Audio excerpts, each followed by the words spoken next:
Hello and welcome to another episode of the Inspiring Leadership Podcast, brought to you by Pursue, a bespoke leadership coaching and development company with a mission to create, nurture and develop inspiring leadership across the global education sector and beyond. My name is Nicholas Mackay, Associate Professor, Certified Professional Coach and Director of Pursue, and I'll be your host as we bring you cutting-edge leadership stories from across the world, delving into the minds of recognised education and industry experts to find out about the challenges and main issues they are facing and to gain insights into inspiring leadership. In this series, we are proud to be in partnership with Independent School Management Plus, an international school magazine, the leading authority and voice for professionals in independent and international education worldwide. And if you'd like to watch the video of today's podcast, please head over to schoolmanagementplus.com. We're also supported by Fabricia, a diverse and inclusive community of 78 leading British international schools spanning 18 countries across the Asia region. And many thanks for your continued engagement and feedback across the podcast platforms. And if you'd like to join the Pursue conversation, you can visit us on our website, pursue.com, LinkedIn and Twitter at Nicholas Mackay and Pursue. So let's get on with today's episode, in which we welcome Dr Glenn Moodie, Principal at KTJ School in Malaysia. Glenn was born and raised in New Zealand and moved to the UK in 1998 to pursue a PhD at Bristol University. Glenn became a teacher along the way in independent boarding schools and has been in British boarding schools all his career, including Clifton College, Uppingham School and Wycombe Abbey School in the UK. Before joining his current post, Glenn was Headmaster of Truro High School for 4 years. Glenn, thank you so much for joining me today from Malaysia.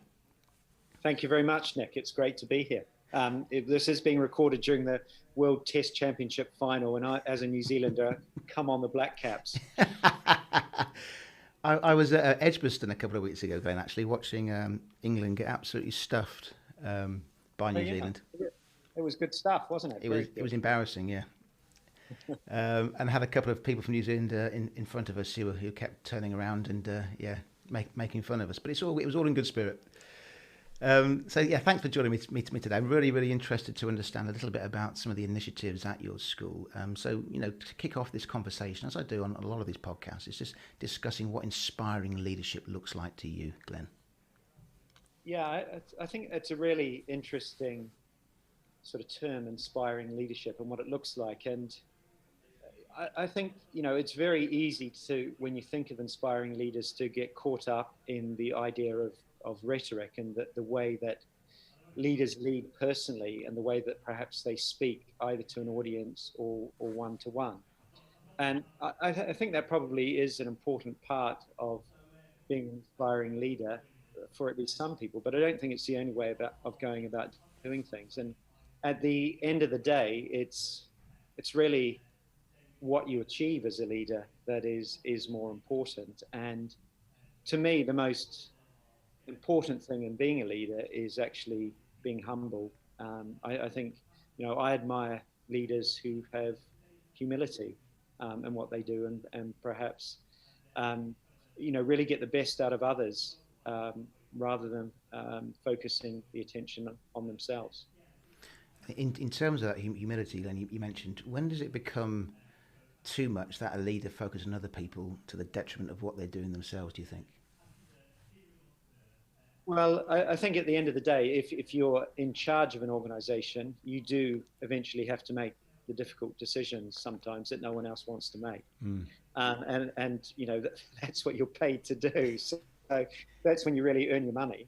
But I've sort of set myself a goal, which I don't think I'll ever achieve, which is to get to the point where, as the principal of my school, I'm not making any decisions. That would be the absolute ideal for me, is if, the leadership was devolved to such a degree that I didn't have to make any decisions. Now, that's not going to ever happen. And actually, even when I try not to make decisions, I'm obviously making decisions every day in school. But that's what I want my aim to be. And so it's about empowering others, therefore, to make decisions, to feel confident making those decisions. And it's my job to help them with that. And how do you go about helping them with that then, Glenn? Well, I think there are a few ways that you go about doing them. I think the three main sort of roles you have as the CEO of an organization is, one, you need to create a narrative, and that really empowers people who are trying to get things done. Because if you're the CEO of an organization, you say something often enough, people will believe it. Whether it's true or not, actually, they'll believe it. But you should probably make sure it's true. But so creating that narrative tells people within the organization what's important, and over time that helps to shift and develop the culture within an organization. It also helps other senior leaders and middle leaders get things done. I think the other part of that is you need to be challenging people. You need to be asking questions, and as a senior leader, as the CEO of the organization, effectively, what I'm doing is asking my other senior leaders difficult questions at times to really help them to develop their understanding, to develop their strategies, to develop, their leadership and the way that they want to do things. And, I rely on the trustees of the school to do that for me. We all need that person or those people who are going to challenge us. And I think the third thing that I can do as a senior leader is remove impediments. There's nothing more frustrating for people trying to lead within an organization that they have things thrust in their way, like, there's no budget, or there's no time to do it, or it's very hard to get access to the right staff within the organization in order to move things forward. And if you're a CEO of an organization, your job is to remove those impediments and really to let people thrive and develop their ideas. I really like that. I went to a seminar a couple of years ago with Professor David Clutterbuck around coaching, and he said, my job is to ask BDQs. And we all said, well, what's a BDQ, David? He said, bloody difficult questions. We all sort of laughed, and I thought that was a nice way of putting it. So I suppose in terms of your role, Glenn, if you're reflecting on some of the questions that you ask, what kind of question comes to mind that maybe you find yourself asking, or common question, or one that you thought, that's a great question, I need to use that again? I think a question I find myself asking a lot, it's not rocket science here, is, what's the outcome you're hoping to achieve? Because it's very easy to get clouded by the process itself. And I found myself even doing that today in earlier conversations today in meetings. And in a school, that outcome should always be about, what's right for the children and the quality of the education we're providing. And so it comes back to the sort of idea, that the GB Olympic team was very good at using as, for instance, for the rowing team, it was always about, will it make the boat go faster? And, we should focus on those sort of simple things, what's the outcome you want and what difference is it going to make for the students? So for instance, one of the things I've insisted we do is when we are rewriting job descriptions in the school, and the opening line of that job description must describe the role in a way that it relates to having an impact on the students. And that's whether someone's working in housekeeping, catering, or a teacher, or whatever. It has to be all about the students in the school. So can you give me or give us an example of what that could look like then on a job description? So I'd be paraphrasing a bit because I'm a classicist, so I like to spend a lot of time over my language. But if you were to think about it from someone working in housekeeping who's perhaps a cleaner, their role within the organisation is perhaps to clean a boarding house. That makes it a safe and healthy environment for the students, allows them to focus on what they need to focus on in the best sort of environment to allow them to do that. Fantastic. And just coming around to your context, because when I was introducing you, I did shy away from pronouncing the name of your school, so I call it KTJ, as we said. So can you just give us the pronunciation and maybe a little context of where you are and a little bit about the school? Yeah, so the name of the school was Kolej Tuanku Ja'afar, which means King Ja'afar College.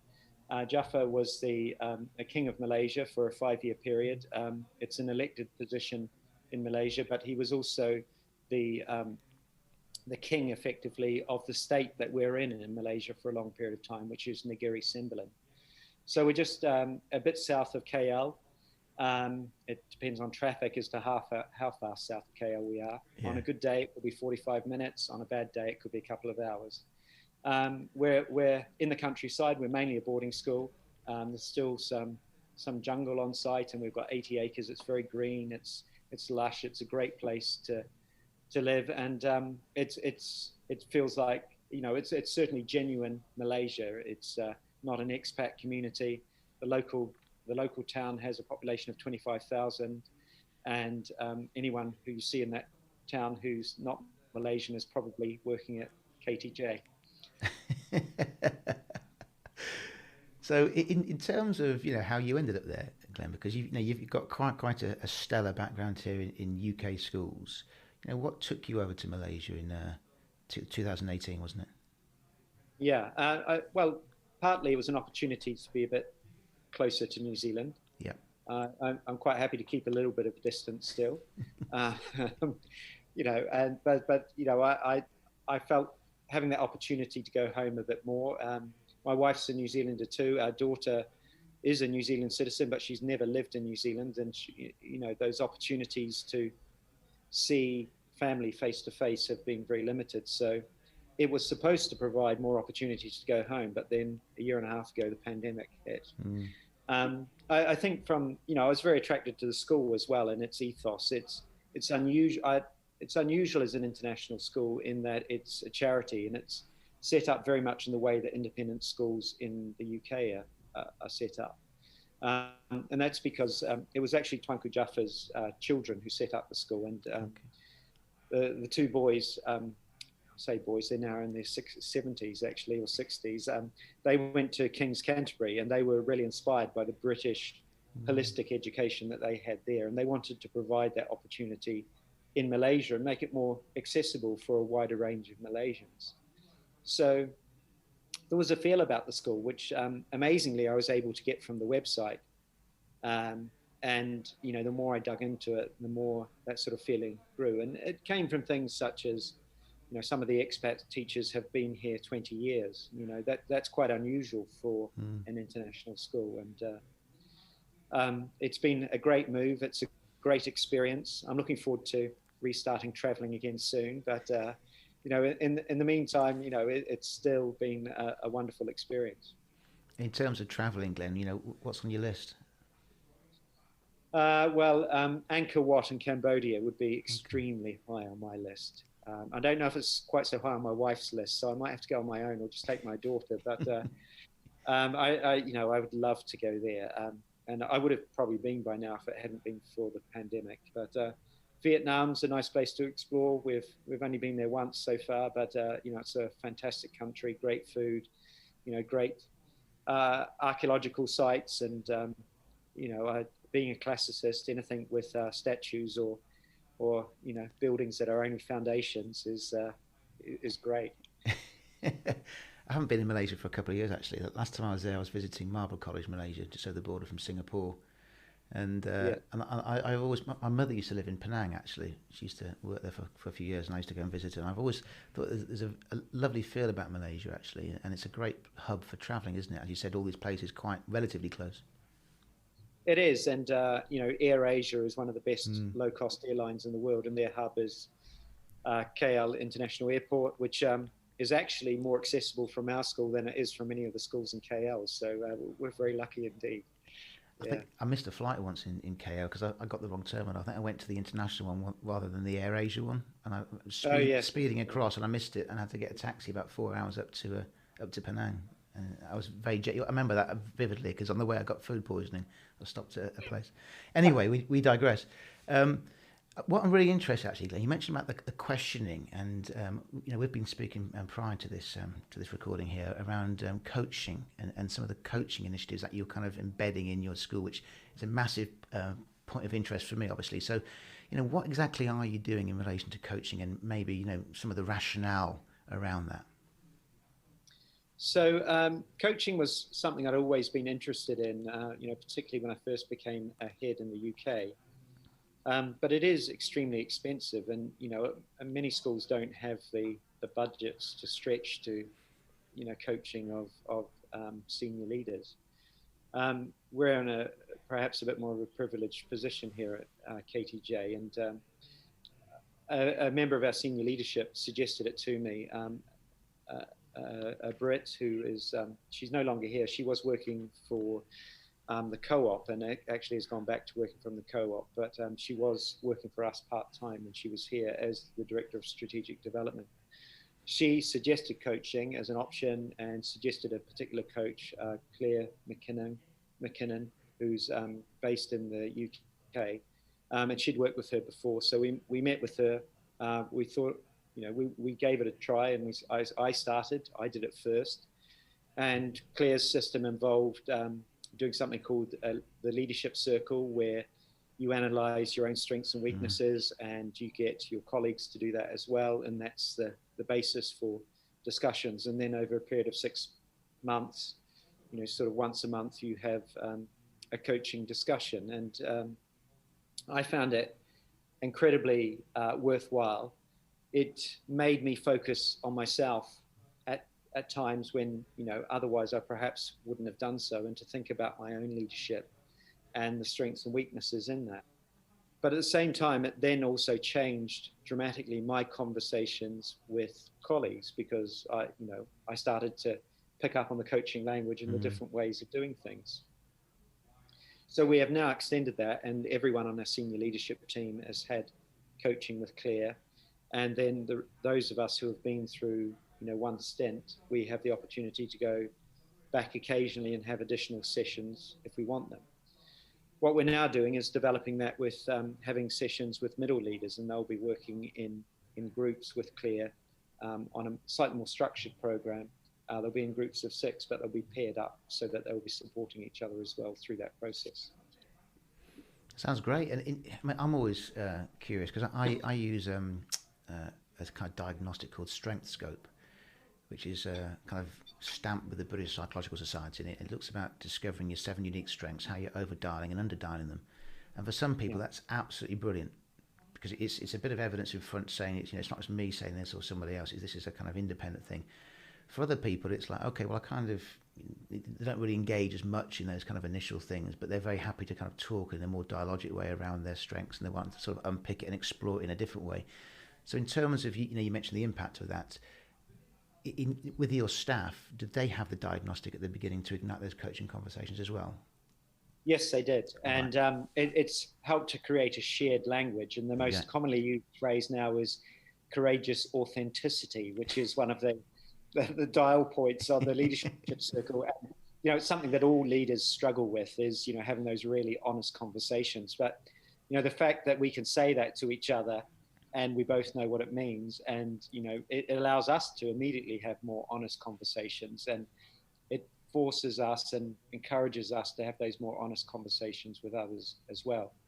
But I think also those diagnostic tools like that, you have to keep coming back to them, because there were some surprising results in mine, and when I reflected on those, it was because of what I was trying to do at the time at KTJ. And in fact, some of the things that people were rating as strengths, I would see as things that were more of a weakness, or things that I didn't enjoy doing or didn't want to focus on, such as apparently it said I was a systems person. And as a classicist, I never see myself as a systems person, but it happened that I was trying to review lots of policies and job descriptions and things at the time, just to get things clear in my head about how things worked in the school. I'm sure if we went back to it again, I would find I had different areas that were rated as strengths, and others that different areas rated as weaknesses. Yeah, it's interesting. It's a snapshot in some respects, isn't it, Glenn, I suppose, of where you are at that particular moment in time. In terms of honest conversations, because we hear about this a lot, and I hear about this a lot from people I coach and schools and outside of education as well. What does an honest conversation look like? Well, I think the thing that I got wrong when I was first a senior leader was that you don't want to say the difficult things. So you say, I'll think about it, and then you get back to someone. And then you've got to write a really tricky email. and then they get angry. So I think the most important thing that I've learned over time is, in that conversation, make sure you manage expectations really clearly about, whether what you expect or what they can expect back from you. And you want them to leave that face-to-face meeting, or in these days, it's obviously over Zoom, with them having a clear expectation of what, how you're going to come back to this, rather than perhaps providing any sort of sense of false hope. I think, you owe it to people to be honest with them. And at times you have to think about how you do that. But I still think if you're honest and sympathetic and have empathy for another human being, you can have an entirely honest conversation with them. Sometimes you have to sense that conversation. I remember a conversation I went into with a member of staff about a year ago, and I had everything prepared, and I had all these examples of where I felt she'd underperformed, and I was going to go through this list. And as she walked in the room, I sort of sensed that, that was just going to backfire on me. That was just going to make her defensive. And so I just said to her, I sense this isn't working for you here. And she said, yeah, I totally agree. And it was as simple as that. And we parted ways on, amicable terms. And so, yeah, I think, you need to obviously not try and not create a situation where that other person is going to feel like they need to defend themselves. And we often go into those conversations thinking we need a lot of evidence to back up what we're going to say. Whereas if you just say something simple, and this is something that I learned from Claire as a coach, is I sense that such and such, people will usually respond very honestly to that. And as human beings, we are much more driven by feelings than by actual facts. It's interesting, wasn't it? Because again, you mentioned about being authentic, and how authentic can you be when you're leading schools? Well, sometimes there are things you have to hold back, obviously, in certain conversations.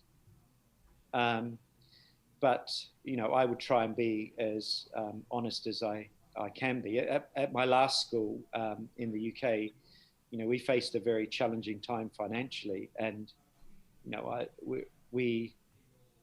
I presented all of that along with the governors, very honestly to the staff so that they understood the changes we needed to make. And, that was an extremely positive experience. Staff certainly appreciated, being dealt with honestly. I mean, that's probably slightly different from a one-to-one conversation, but I think you have to be pretty honest about things with an individual, but you might want to do it in stages rather than do it all in one go. So you might want to do it over several conversations, because, people sometimes need time to think about things, to accept things, and to, our initial reaction can quite easily be defensive, but, most people are pretty genuine and honest about themselves and about others. So, you may want to do it over 2 or 3 conversations. I think the final thing is, as going into those conversations, particularly those difficult ones, it should never feel easy. If it does, you should stop doing them, because that means you're probably not going to have the level of empathy or emotional intelligence you need to have that conversation. So they do get a bit easier over time the more you do them. And I find myself worrying about them slightly less, say, 3 days beforehand. Mm. But they should always be difficult. And if they're not difficult, you won't do a good job. Yeah, it's really interesting that you say that, Glenn. And in terms of, you mentioned that you had coaching, so you kind of set the scene, as it were, or stuck your toe in the water, and then your senior team had it, and you said your middle leaders are having it now. Mm. What's next? Well, eventually having a coaching culture entirely throughout the school, and to go back to that situation I talked about at the beginning, is leadership entirely devolved down to the people on the ground who are the experts, who know what's happening and who can respond in real time, rather than, relying at all on a senior leader like me. Mm. And it's an interesting, wasn't it? I mentioned it to you before, and I mentioned it on this, and it's a shameless plug, isn't it? I have a coaching book coming out this summer, and I've been getting feedback on it. And it's interesting what people pick up on. So I've been, international school heads, people from the UK, and professors, whatever. And the one thing that comes back a lot, as I mentioned, around students coaching teachers, and everyone's picked up on it, no matter where they're from, no matter their background. And someone said, "Oh, we'd love that to happen," and "Oh, we'd like that to happen." We're not quite sure how it could happen, or the power dynamics at play. How do you see that potentially working in a school? Wow, I've never thought about that. We have started to explore students being the experts in some areas. So, for example, we've recognized during this period we've had to do a lot of online learning that students can teach us an awful lot about technology. And so, for instance, the head prefect team would send out a weekly Thursday tech tips to staff, which was extremely well received about, did you know you can do this on Zoom, or, you can do this with Google Classroom. And, and we tried things like that, but it's not really something I've thought about. I'm intrigued by the idea and how it might work, but it sounds really interesting. So is this something you've tried? I've tried. Obviously, I'm not working in schools anymore, but what's really interesting is, as you probably know, Glenn, everyone's talking about instructional coaching at the moment throughout all these places. So getting rid of lesson observations and trying to replicate them.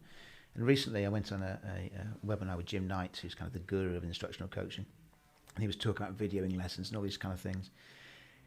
And I always think all these a model's just a model for me.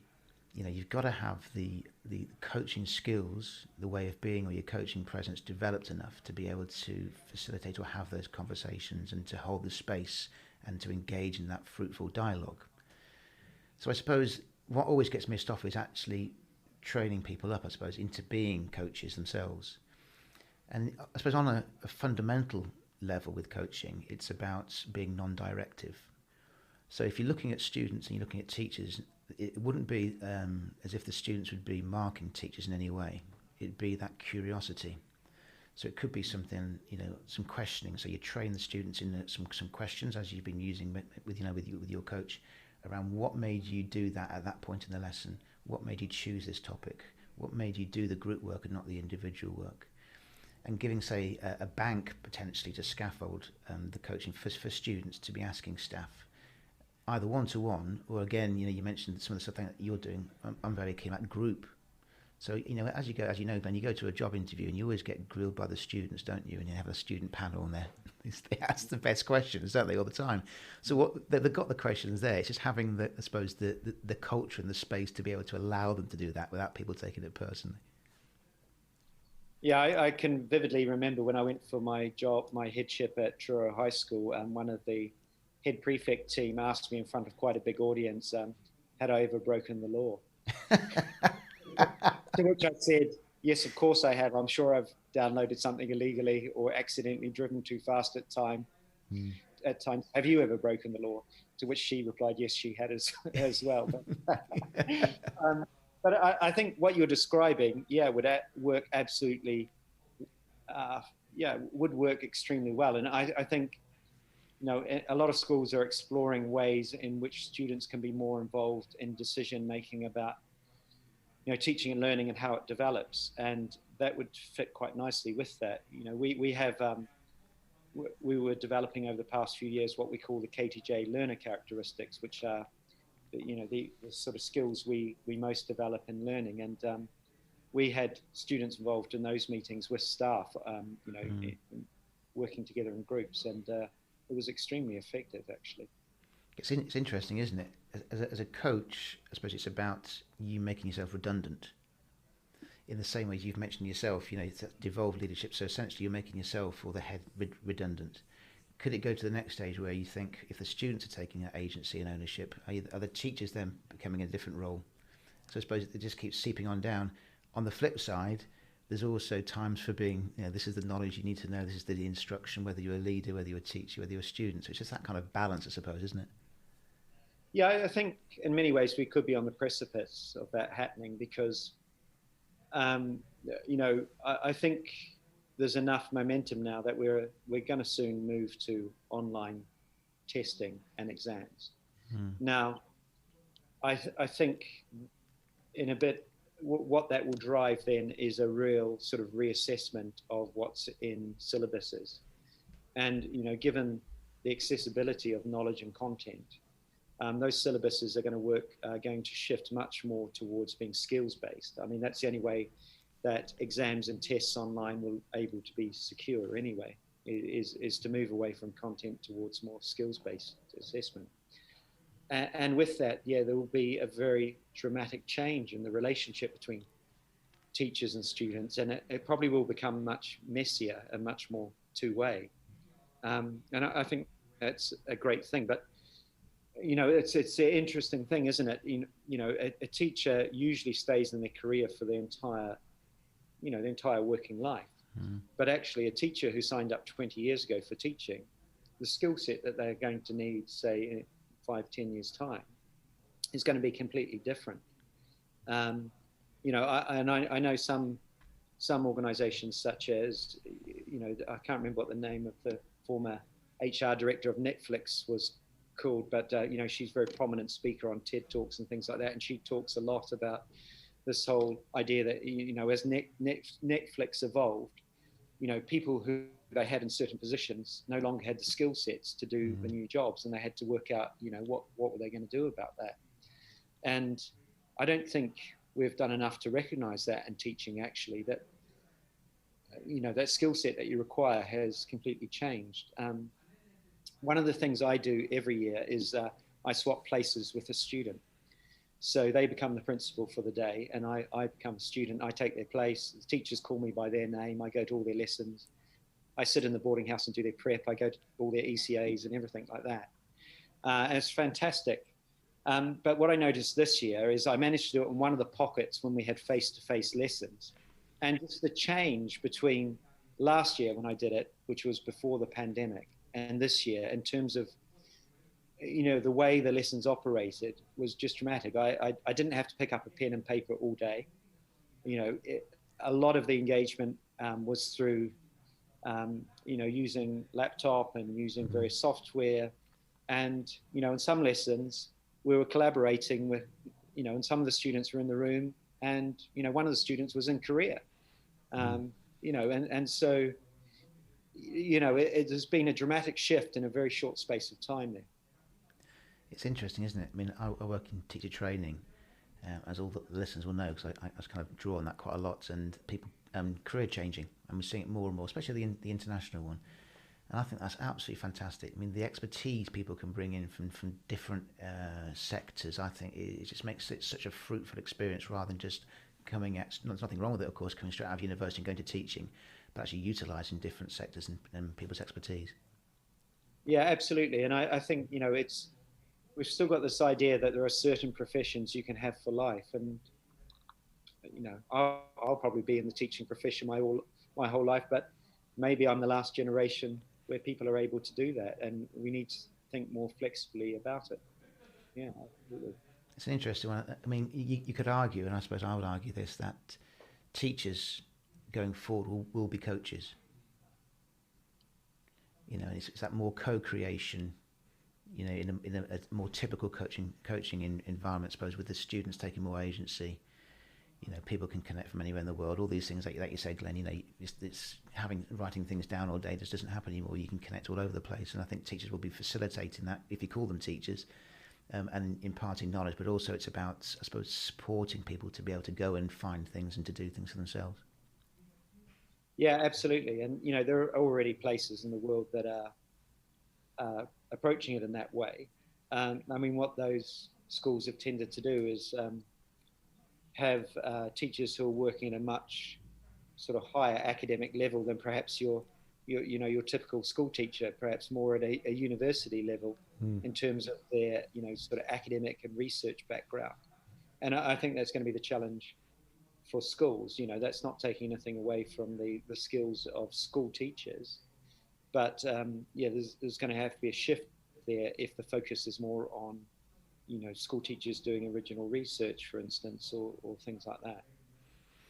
Great. Now, as we draw this just to a close, Glenn, I've been really impressed that you haven't been looking, well, you may have been looking at the cricket score as we have been going through. No, I deliberately turned it off. Yeah. Because it was rained out for a couple of days, wasn't it? I know they had some Yeah, bad there weather. was no rain today. Hopefully, I'm hoping that the Kiwis will be able to knock over India very, very cheaply. But I'm not convinced it's going to happen. I think it'll probably be a draw. Brilliant. Well, thank you so much for coming on the show today, Glenn. It's been an absolute pleasure, and I wish you all the best going forward, and have an enjoyable summer as well. Thank you very much, Nick. It's been a pleasure. Thank you. If you are interested in elevating your leadership practice in partnership with Pursue through our coaching and leadership development packages, or would like to discuss any of the topics on the show, please send me an email at hello@pursue.com or visit our website pursue.com. You can also follow me on LinkedIn and Twitter at Nicholas Mackay or Pursue.